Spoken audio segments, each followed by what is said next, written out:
Pensez dès le 1er juillet, la nouvelle réglementation entre en vigueur, une promesse du gouvernement qui avait pris un peu de retard. Fumer à la plage, dans les parcs ou près des écoles, ce sera bientôt interdit. Je vous propose d'écouter le parc privé de Sarah Salman ne sera pas concerné. Le coup de gueule de Pascal Praud ce matin sur CNews Europe 1. On pourra toujours fumer dans le château. Interdiction de fumer sur les plages à partir du 1er juillet. Et la raison invoquée, protéger les enfants. Pourquoi pas ? Mais hier, Christian Estrosi était sommé par la CNIL de désactiver les caméras de surveillance installées près des écoles. Protéger les enfants, d'accord, mais en respectant l'anonymat des criminels. Interdiction de fumer sur les plages, mais voile, possiblement pour tous dans l'espace public. Protéger la culture française, son identité, ses mœurs, ses traditions, ce n'est pas le sujet pour ceux qui nous gouvernent. Interdiction de fumer sur la plage, mais protéger les enfants contre les écrans. On en parle ? Au fond, c'est facile d'interdire de fumer sur la plage. Ça ne mange pas de pain. C'est comme durant le Covid, d'obliger le kidam à boire son café debout dans une brasserie ou d'envoyer papy et mamie à la cuisine le soir de Noël pour manger une part de bûche. Ce que je veux vous dire, c'est que l'impossibilité des gouvernants d'agir sur des sujets essentiels comme l'insécurité ou l'immigration les pousse à être intransigeants sur des sujets annexes. Appelons ça la diversion. Qui peut croire sérieusement qu'un fumeur sur une plage intoxiquera un bambin de 6 ans ou qu'il l'incitera à fumer 2 paquets de cigarettes quand il sera grand ? Rassurez-vous, je sais que le camp du bien et de la morale réunie désapprouvera ces quelques mots. Quelle époque ? Fumer tue, vivre aussi. Est-ce qu'il a raison, Pascal ? Tellement raison. Moi, il m'arrive, Olivier je suis pas d'Artigol. un gros fumeur, mais il m'arrive de fumer et il n'est pas bien de fumer pour la santé, voilà, je l'ai dit.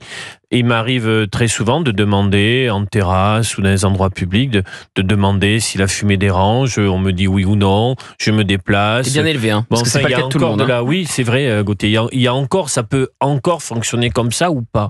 Je me pose la question. Ça fonctionne plus comme ça. Moi, je vais te prendre un exemple hyper concret. Gauthier Lebret. Il fait beau, tu vas en terrasse en ce moment. Ma femme est enceinte et tu ne peux pas manquer qu'elle est enceinte. C'est pas possible. Voilà. Elle est à 7 mois, tout le monde le voit. Bon. Systématiquement, je te dis bien systématiquement, quand j'ai une table de fumeurs à côté de moi, celui ou celle qui fume, pour ne pas intoxiquer la personne avec qui elle déjeune, fout sa clope vers ma table, voire sous la chaise de ma femme enceinte. Tu vois ? Et c'est possible de discuter, Gauthier, avec cette personne et de lui dire, s'il vous plaît, est-ce que vous voyez ma femme est enceinte ? Mais vous ne pouvez pas discuter. Tu vas plutôt déjeuner mais c'est pas ça, dans des établissements quand même de standing. Donc normalement, les personnes qui sont autour de toi, ça change rien. Tu peux leur dire, pardon monsieur, ma femme est enceinte, est-ce que vous pourriez... Ça me choque énormément ce que tu dis parce que c'est pas les plus riches les mieux élevés. Mais que tu le penses me choque énormément, surtout vu ta trajectoire personnelle. Que tu penses qu'on est bien élevé dans les beaux endroits. Ça me choque. Parce qu'on est très bien élevé dans les petits cafés aussi, monsieur. Quand on n'a pas le soin. Olivier d'Artigol. C'est 17h09, il fait ça jusqu'à 18h. KO, mis dans les cordes. Non mais c'est pas ça. Quand je vous ai dit qu'il s'est embourgeoisé, il a lâché le peuple. L'argument, l'édito d'ailleurs, l'excellent édito de Pascal, c'est pas ça. C'est aussi de dire, pardonnez-moi, que c'est une immense diversion. C'est-à-dire que vous êtes incapable de sanctionner les délinquants. Parce que sanctionner les délinquants, c'est un travail de longue haleine. Là, vous faites passer ça, ça va très vite. Je veux dire, ça va être très vite réglé. Sur la plage. Mais oui, sur la plage. Mais parce que sur la plage, on a les gamins, ils creusent le sable, ils se retrouvent avec des mégots dans les mains. S'il vous plaît, pas les tous en même temps. Les personnes peuvent arriver à leur petit cendrier. Mais ça n'existe pas. Ça n'existe pas. Petit cendrier, sauf dans votre monde aseptisé de la bourgeoisie, ça n'arrive pas. Plus sérieusement, vous arrêtez tous les deux. Excusez-moi. Moi, j'aime pas. Je disais tout à l'heure. Les dealers, les fumeurs de joint qui sont le soir un peu partout. Mais pourquoi opposer les deux ? Mais moi, les Français, ils veulent quelques priorités. Les caméras à Nice, mais les Français, ils sont majoritairement pour cette mesure. Vous n'avez pas vu le sondage ? Je vous parle quasiment 7 Français sur 10 sont pour l'interdiction sur les plages. Vous parlez tout le temps des sondages, mais là, vous avez 7 Français sur 10 qui sont pour. Exactement. Et évidemment. Vous pouvez faire l'un et l'autre. Évidemment qu'à Saint-Ouen, là où les écoles déménagent. Les Français, ils étaient aussi pour le confinement, donc. Oh, pas tous. Pour mettre mémé dans le salon. Non, il n'y avait pas 7 sur 10. Ça dépend lesquels. Ils étaient pour mettre mémé dans le salon. Au bout du on sera avec André dans un instant. Et vous voyez, le tabagisme passif, je ne sais pas si vous savez, moi quand j'étais petite, on avait le droit de fumer dans la voiture. Et je trouve qu'il n'y a rien de pire pour les enfants. Et en 2007 ou 2008, on pouvait fumer dans les cafés. On a arrêté de fumer dans les cafés, tout le monde s'en porte mieux. Je veux dire, c'était épouvantable. On peut tout à fait avoir un petit coin fumeur sur les plages, mais ne pas empester toute la plage. Moi, quand je vais à la plage, j'ai aucune envie d'avoir de la cigarette partout. On sera avec André dans un instant. Un petit un endroit sur les plages. Alors attendez, on s'arrête. Donc on délimite sur la plage un carré. Oui. Bah oui. Sarah Salman, votre aménagement du territoire sur la plage cet été. J'en ai marre. Je propose des choses. Je suis force de proposition. Je ne suis pas toujours dans la critique comme vous. Non mais il y a un fait.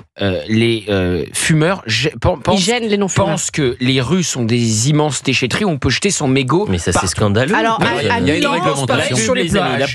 À Milan, vous avez des enfants. Est-ce qu'on peut remplacer une Sarah Salman? Vous n'avez pas encore le monopole. Vous faites que parler. Vous rigolez vous aussi. C'est vrai que vous parlez beaucoup, Gauthier Lebret. Merci Elliot. La pause, on revient dans un instant. Mais je vous rappelle que Sarah c'est celle qui décide, c'est la patronne, c'est la reine. Merci. Mais merci Elliot. Je ne savais pas que c'est celle qui gagnait le plus qui décidait.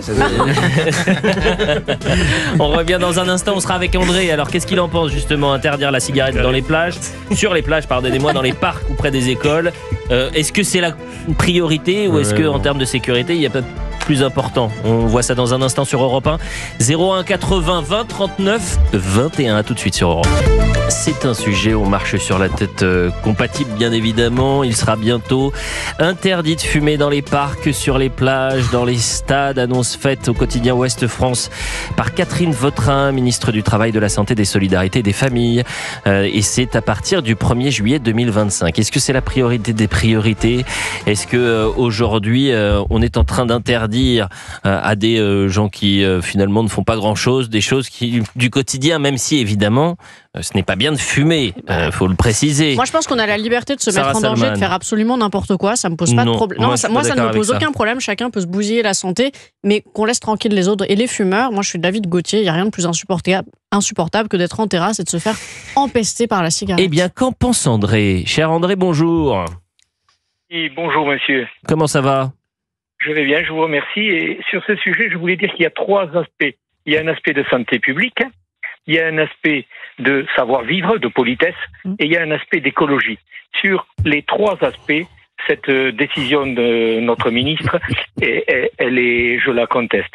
Pourquoi? Parce que vous ne trouverez sur l'aspect santé aucune étude sérieuse de médecins qui vous disent que vous attraperez un cancer parce que votre voisin a fumé sur la plage, sur la terrasse de votre café.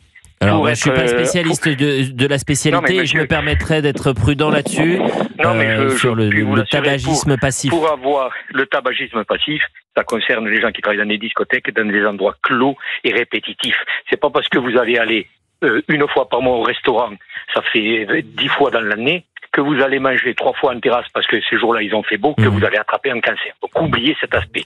Deuxième aspect, c'est l'aspect de savoir-vivre. Mais oubliez-le, il ne tient pas demander à des médecins. Je suis, cher André, toujours très prudent. Demandez à des médecins, il n'y a aucune étude qui vous dira que vous allez attraper le cancer. Écoutez, j'ai ma grand-mère qui est morte parce que mon grand-père fumait à la maison, ça a changé l'histoire de la famille, je sais de quoi je cause. Ensuite, sur l'aspect bien-être, écoutez, du moment où la fumée n'est pas un danger, quand vous avez quelqu'un qui fume autour de vous, c'est à la plage ou sur un jardin public, c'est comme quelqu'un qui fait du bruit, c'est comme quelqu'un qui écoute la musique forte, c'est de la politesse. Moi, quand j'ai quelqu'un à côté de ma table qui fume, je lui dis s'il ne peut pas aller fumer ailleurs, et en règle générale, les gens se obtempèrent, ils éteignent leur cigarette, ils s'excusent, et on peut tous déjeuner, prendre un petit café en terrasse, et ça se passe très bien. Bon, ensuite, il y a l'aspect pollution. Allez-y. Oui, allez-y. Et le dernier aspect, c'est l'aspect pollution. On dit, ils vont pas mettre leurs mégots à la plage, ni dans les jardins publics. D'accord? Après, ils en mettent partout dans la rue. Et là, je voulais attirer l'attention, et vous pourrez mener une enquête chez vous. Il y a une entreprise américaine qui a inventé des filtres biodégradables. Parce qu'aujourd'hui, il faut savoir que les filtres des cigarettes, c'est ceux qui polluent parce que c'est en plastique. C'est du plastique, on ne le voit pas, mais c'est du plastique. Et aujourd'hui, vous avez une entreprise américaine qui a inventé un filtre biodégradable à partir d'amidon et de coton. Donc aujourd'hui, quand vous jetez une peau de banane par la voiture, c'est pas propre, mais ça pollue pas. Quand vous jetez un mouchoir en papier par la fenêtre de votre voiture ou en marchant, vous polluez pas. Et demain, ce qu'il faudrait faire, c'est imposer aux fabricants de tabac le nouveau filtre de café, le nouveau filtre de tabac, qui fera que le fumeur, quand il jettera son mégot sur la plage, dans un parc, dans la rue, dans son jardin ou à la poubelle, ça ne polluera pas. Vous m'avez l'air bien informé, cher André, sur ces sujets. Vous êtes fumeur ou pas, vous? Alors, moi, je ne suis pas fumeur. Mais je vais vous dire, quand j'étais plus jeune, les fumeurs m'emmerdaient, pour être clair. Aujourd'hui, je les trouve polis. Et je les trouve victimes d'une chasse aux sorcières, à cet hygiénisme complètement délirant, qui fait que on veut les embêter partout. Mais excusez-moi, hein, le Parisien, on va parler de lui, qui vient à la Baule ou à Gris-en-Plage, sur la plage, il l'obligue, il prend le métro, qui respire des particules fines, qui vont lui faire plus de mal que le fumeur qui croisera peut-être tous les jours sur sa plage, et que le Mistral ou le vent d'ouest, dont le vent d'ouest emporte la fumée. Donc, à un moment donné, il faut relativiser, arrêter, comme disait le Georges Pompidou, d'emmerder les Français. Madame Vautrin, par contre, elle pourrait s'occuper des comptes de la Sécu. 27 milliards d'euros de déficit. Elle va perdre sa garantie. Elle a des crises de liquidité.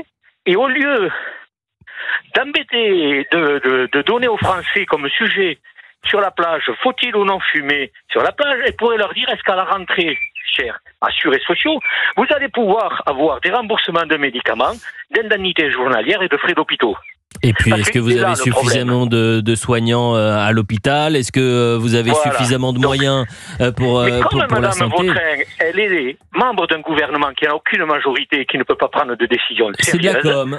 Elle existe en faisant ça. C'est de la com, c'est dans l'air du temps. Et elle évite d'exposer aux Français les vrais problèmes. C'est un vrai sujet, à mon avis, Madame Vautrin n'est pas à la hauteur de sa tâche et des enjeux de la France. Madame Vautrin devrait démissionner. C'est que son gouvernement. C'est une honte, monsieur. C'est une honte qu'une ministre. Il ne faut pas non plus exagérer, monsieur Vautrin. Mais si, j'exagère pas, monsieur. Écoutez tous les économistes, écoutez les économistes d'Europe 1, ils vous diront que la sécurité sociale est au bord de la faillite. Oui, mais enfin, c'est pas la faute de Madame Vautrin. Elle nous parle des mégots sur la plage. Alors ça, c'est ce qui est intéressant. Non mais, cher André, vous avez raison. C'est qu'il y a des priorités absolues. Le trou de la Sécu, c'est une honte. André a raison. Et évidemment, c'est parce que personne ne propose de le résorber. Madame Vautrin, on cherche 40 milliards d'économies. C'est vrai que c'est un vrai sujet. Mais c'est un sujet qui est majeur. Mais n'est pas la responsable de ces années où on a fait n'importe quoi sur nos écoles. Ça va faire un an qu'elle est ministre de la Santé cumulée, elle n'a rien proposé. Qu'elle devrait alerter les Français, non pas sur les risques illusoires et qui n'existent pas du danger du tabac sur les plages, mais du risque d'avoir une sécu qui est au bord de la faillite. Là-dessus, je suis d'accord avec vous. C'est très juste. Voilà. Il n'y a pas. Mais André, vous ne travaillez pas pour un lobby de cigarettes quand même. Vous m'avez l'air super bien informé. L'intervention de notre auditeur. Je vous dis que je ne fume pas, que ma grand-mère est morte à cause du cancer du tabac de mon grand-père qui fumait comme un pompier à la maison. La pièce était petite, c'était dans les années 50, elle est morte. Donc vous n'avez pas en face de moi quelqu'un qui pro-tabac. Aucun jour de ma famille ne fume. Quand vous venez chez moi, vous irez fumer dehors. Voilà, j'ai horreur de la cigarette. Je n'aime pas qu'un fumeur soit à côté de ma table. Je lui demande gentiment d'aller fumer ailleurs. Ça se passe très très bien. Venez à Paris, je ne l'interdirai pas de fumer au grand air. Bon. Il faut arrêter c'est intéressant ce que vous dites. C'est très intéressant ce que vous dites, cher André. Et la priorité de Madame Vautrin, c'est les comptes publics de la sécurité sociale. Elle ferait mieux d'exposer ça, de passer au JT de 20h, d'expliquer les chiffres et de dire aux Français qu'est-ce qu'on fait. C'est intéressant ce qu'a dit David Lisnard, le maire de Cannes, puisque et ce qu'il faut savoir, c'est qu'il l'avait déjà mis en place il y a 10 ans pour des raisons d'hygiène et d'environnement, mais aussi de santé publique. En revanche, développer cette mesure sur tout le territoire n'est pas une bonne idée. Les gens, voilà ce qu'il dit, n'importune personne en fumant à l'air libre leur cigarette loin des autres. Cette question doit relever du débat local, ou alors il faut l'interdire partout sur le territoire. De toute façon, l'État n'a pas les moyens de le mettre en place. Une telle mesure, dit le maire de Cannes, David Lisnard. Ce qu'il faut imposer, c'est aux fabricants de tabac de fabriquer des cigarettes avec un filtre 100% biodégradable. Ça existe, tapez sur Internet, filtre biodégradable. Il faut un peu de civisme, mais on balance pas ces cigarettes dans les caniveaux ou dans les plages. Incroyable. Et il a raison, Gauthier. Si vous jetez une cigarette éteinte, bien entendu, dans la rue, et que vous vous dites c'est comme un mouchoir en papier, c'est biodégradable, il n'y a plus de problème de pollution. Voilà, c'est tout. Donc à un moment donné, on peut avoir une attitude, comment dirais-je, de sorcière, écolo, ou alors à dire quel progrès scientifique on peut faire pour que aujourd'hui les milliards de mégots qui tombent dans la nature, qui ne sont pas retraités, qui ne sont pas collectés, ne nuisent pas à l'environnement. La solution, elle existe, ce sont des filtres biodégradables. Voilà. Merci, cher André, pour votre témoignage. Et Olivier d'Artigol souhaitait réagir. Je suis persuadé qu'un très grand nombre d'auditeurs ou de personnes ayant vu cette actualité sur les dernières heures se disent, mais qui peut nous faire croire qu'il y a un sujet sanitaire concernant le fait que fumer sur la plage, ça n'est pas bon. Ils sont pour, que il y a un sondage plus de 6 sur 10, quasiment 7. Oui, je l'ai vu. Mais voilà. Il y a quand même, oui mais Gauthier, il y a quand même, sur le déficit de la Sécu, je comprends bien le lien de votre intervention avec le déficit de la Sécu. Mais si, c'est notre auditeur et ici, dans cette émission, le respect de l'auditeur est roi. L'auditeur a parfaitement raison de nous dire que... C'est bien de le rappeler à Sarah Salman. Oui. Il y a des sujets prioritaires, urgents, qui sont des enjeux exceptionnellement graves. Il y a quelque chose qui n'est pas du tout cohérent. Et moi, je vous avoue, on peut être d'accord avec un sujet, Gauthier, avoue-moi. Sur les sondages, tout en se disant que c'est pas prioritaire. Et l'un n'empêche pas l'autre. Est-ce que tu vois quand même la possibilité d'une diversion politique pour attirer l'attention Il a tellement raison, Olivier d'Artigol. Et ne pas regarder ailleurs. Bravo, Olivier. Le regard des problèmes de financement de la Sécu. Évidemment. Ça fait 2 jours qu'on parle que de cette cigarette interdite alors que tout le monde s'en fiche. Ça fait pas 24 heures qu'elle l'a sortie. C'est le concours Lépine.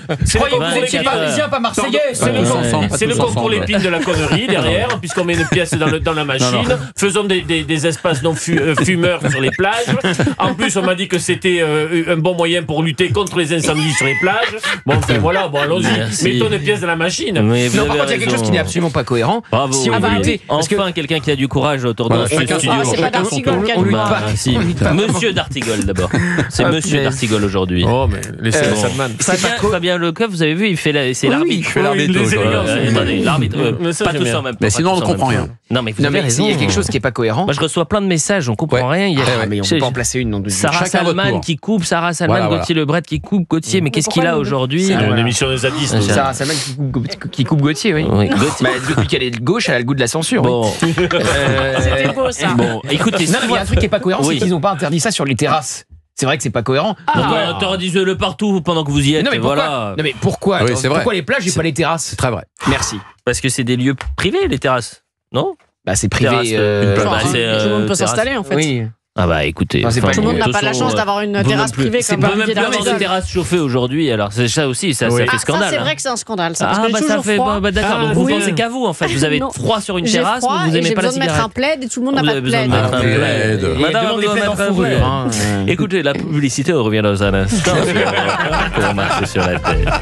Nous aurons Fabien Lecoeuf, la chronique People, qu'aime beaucoup Sarah Salman, bien sûr. On parle plaid ou pas dans un instant? On va parler sextoy.